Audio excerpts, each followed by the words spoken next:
Ang tanong ng karamihan mga idol, gaano nga ba katagal nilalagay yung mga itlog sa chiller? Effective ba ito o hindi mga idol? Kaya ikaw, kung gusto mong malaman ang sagot ko mga idol, tapusin mo tong video na to.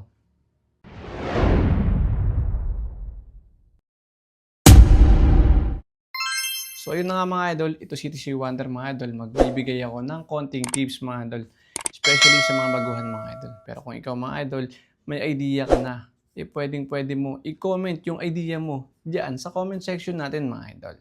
Bibigyan ko kayo ng tips, ilang days ito bago ilagay sa chiller mga idol.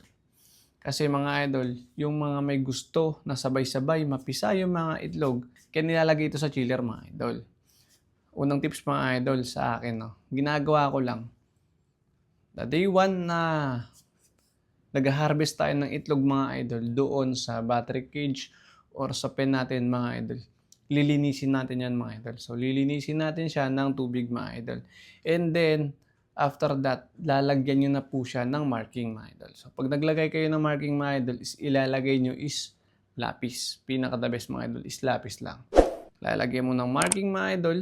And then, lalagay mo siya sa tray. So, pag nilagay mo siya sa tray mga idol, kailangan yung tray is nakaslant.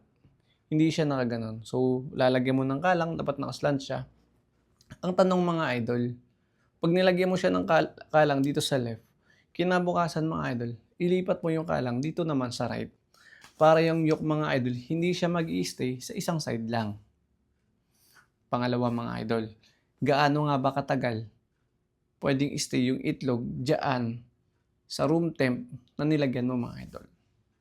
Para sa akin mga idol, based on my experience, 7 days mga idol. So mag-iipon ako ng 7 days, ilalagay ko siya sa mesa na tray, then lalagyan ko ng kalang mga idol. So, itatagal nun mga idol is 7 days. Pero mga idol, make sure lang na yung itlog na yon na nasa tray is hindi siya naiinitan. Dahil once yan naiinitan mga idol, sigurado ako, mabubugok yung itlog na pinaghirapan mo mga idol. Second topic mga idol, no? After ng 7 days mga idol, ang gagawin lang natin is napakasimple mga idol. Ibabalot natin siya doon sa tissue. So kung wala kang tissue mga idol, no problem. Maghanap ka ng scratch paper mga idol. Then pag binabalot mo siya mga idol, make sure na yung dulo ng mga idol, yung tules, is doon ka mismo doon mo siya i-rough, no? Papaikutin mo. And then mga idol, pag naglagay ka sa chiller mga idol, is meron din yung position. Hindi yung basta-basta na lang, papahiga mo na lang dyan. Hindi idol. Kung paano mo siya nilagay sa tray mga idol, same din pag nilagay mo siya sa chiller mga idol. So naka-stand din siya, nakatagilid, nakatabingi. For example, kukuha ko ng itlog. Ayan. So ito yung tulis mga idol, di ba? So, pag nilagay mo yung tules, magbibigay ako ng sample ng tissue.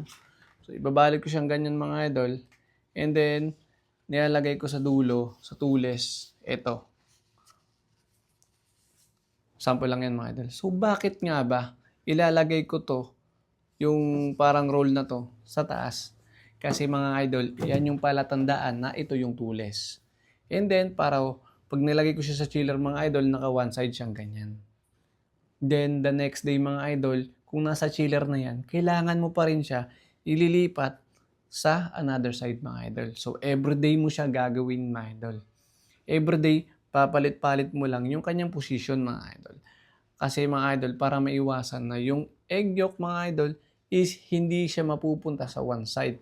Maiiwasan din natin ang pagkabulok pag nilagay natin sa incubator mga idol. Sasagutin natin kung ilang days pwede siya sa chiller mga idol.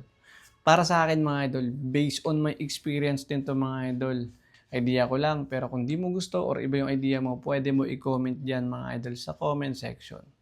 So sasagutin ko mga idol, ang ginawa ko mga idol, nilagay ko siya sa chiller ng 20 days. Yung na-hatch dun mga idol, nilagay ko sa chiller mga idol, halos sabihin natin 90% mga idol. So ito nga pala si TC Wonder. Don't forget to subscribe.